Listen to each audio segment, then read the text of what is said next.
নমস্কার বন্ধুরা, সিরিয়ালের সাত কাহন চ্যানেলে আপনাদের স্বাগত জানাই। চলে এসেছি গঙ্গা সিরিয়ালের সাত কাহন নিয়ে। দেখা যাচ্ছে যে যখন জজ সাজা শোনাতে যান, মানে বিচার যখন রায় দিতে যান মামলার, তখনই গঙ্গা এসে হাজির হয় কোর্টে।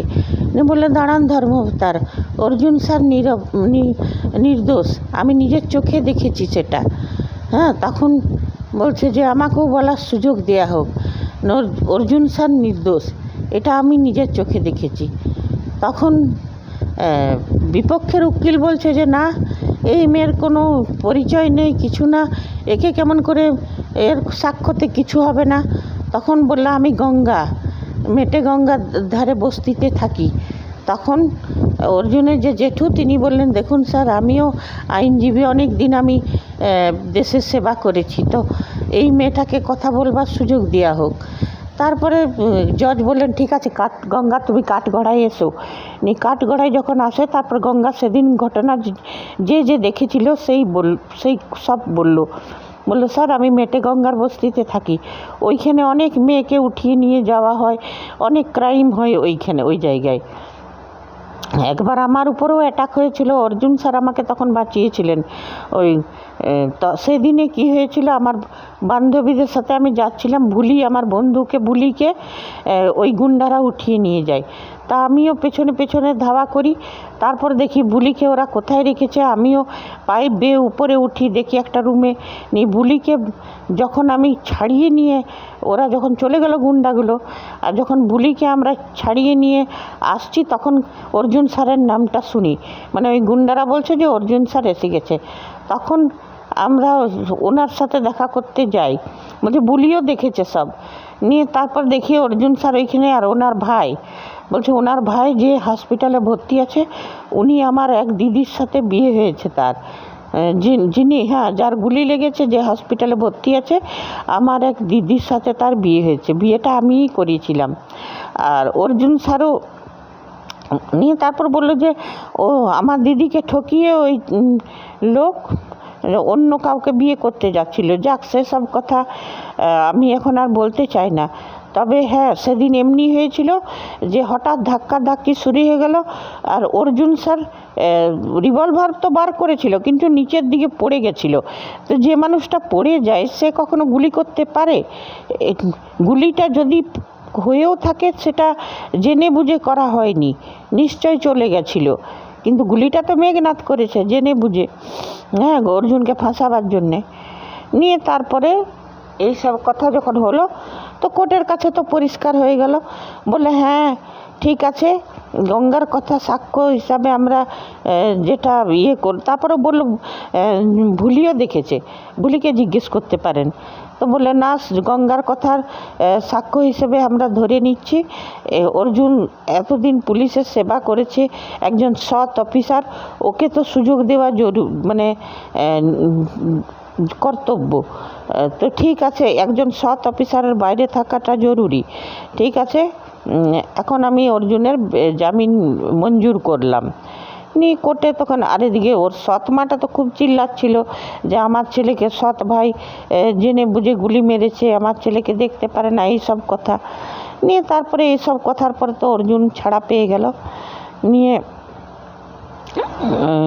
তারপরে গঙ্গা নিজের সঙ্গে যেগুলো হয়েছিল সেইগুলোও বলেছিল। তারপরে দেখা যাচ্ছে কোর্টের বাইরে ওরা তো খুব খুশি মানাচ্ছে। নিয়ে অর্জুনের জেঠু দাঁড়িয়েছিল, নিয়ে গঙ্গাকে বললো যে মা এসো এদিকে। বলছে, মা, তুমি যেভাবে আজ অর্জুনের সাপোর্ট করলে, যেভাবে বাঁচালে, আমরা খুব কৃতজ্ঞ, আমরা খুব খুশি হয়েছি। তো তখন গঙ্গা বললে যে দেখুন, ওনার মতন একজন অফিসারের বাইরে থাকা খুব অত্যন্ত প্রয়োজন। উনি সব গুন্ডাদেরকে শায়েস্তা করেন, তো সেই কারণেই আমরা আমাদের প্রয়োজনে ওনাকে বাঁচিয়েছি।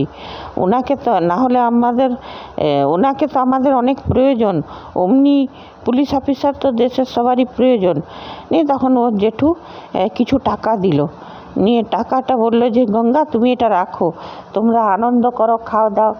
তখন গঙ্গা বললো যে জেঠু টাকাটা আমাদের খুব প্রয়োজন, হয়তো এটা নিয়ে আমরা খুব আনন্দ হই হই করে খাওয়া দাওয়া করব, কিন্তু আমি এই টাকাটা নিতে পারবো না।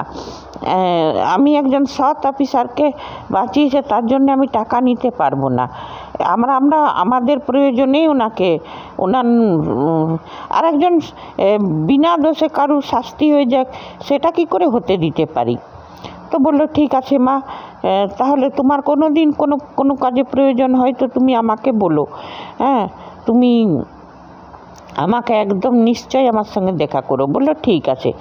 এদিকে অর্জুন জেল থেকে বেরিয়েছে, ওর বাবা সবাই খুব খুশি। এদিকে মেঘনাথ চ্যাটার্জি তোর হাত কামড়াতে লাগলো যে গঙ্গাকে কিছুতে একটা করতে হবে, গঙ্গার ব্যবস্থা, হ্যাঁ, আর ওর সৎ মাটা তো রেগে মেগে চলে গেল।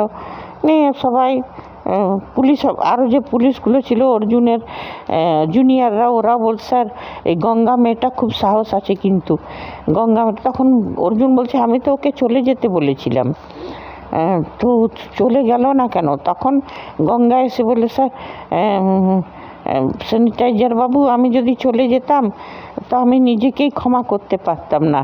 আমি রাতে ঘুমাতাম কি করে, যে আপনার মতন একটা লোক হাজতের ভেতরে থাকবে আর আমি নিশ্চিন্তে ঘুমাবো? আমি তো আপনার মতন লোকের তো আমাদের দরকার, আমাদের সমাজটার জন্য আপনার মতন লোকের দরকার একজন। নিয়ে এইসবই কথা হলো, নিয়ে ও চলে গেল। তারপরে অর্জুন গেল নিজের অফিসে, মানে থানাতে, যেয়ে পরে সিনিয়রকে নিজের রেজিগনেশন লেটারটা দিয়ে দিল। তো বলছে দেখো আমরা আপাতত এটা অ্যাকসেপ্ট করছি না। অর্জুন মাথা গরম করে কিছু করো না, আমি সব কেসটা জানি, হ্যাঁ, কিন্তু অর্জুনের ভেতরে তো কুড়ে কুড়ে খাচ্ছে যে আমি নিজের ভাইকে গুলি করেছি, হ্যাঁ, ও বুঝতেই পারছে না যে গুলিটা ও করেনি।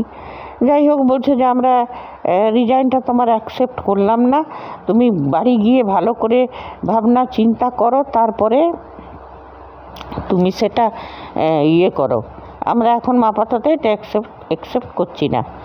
তারপরে দেখা গেলো অর্জুন এলো, আর ওরা সব ঘরে কথা বলছিল, নিয়ে অর্জুন এলো, নিয়ে অর্জুন বলছে তুই, আর হ্যাঁ, পুলিশ অফিসার যে সিনিয়র ছিল অর্জুন এটাও বললো যে আমি তোমার জেঠু আমার সিনিয়র ছিলেন, আমি ওনাকে দাদা বলতাম, আমি খালি অফিসের সম্পর্কই নয়, তোমার সাথে আমার অন্য সম্পর্কও আছে, আমি সেই সম্পর্ক থেকেই বলছি যে বাড়িতে গিয়ে ভাবনা চিন্তা করো, তারপরে রিজাইন দেবে।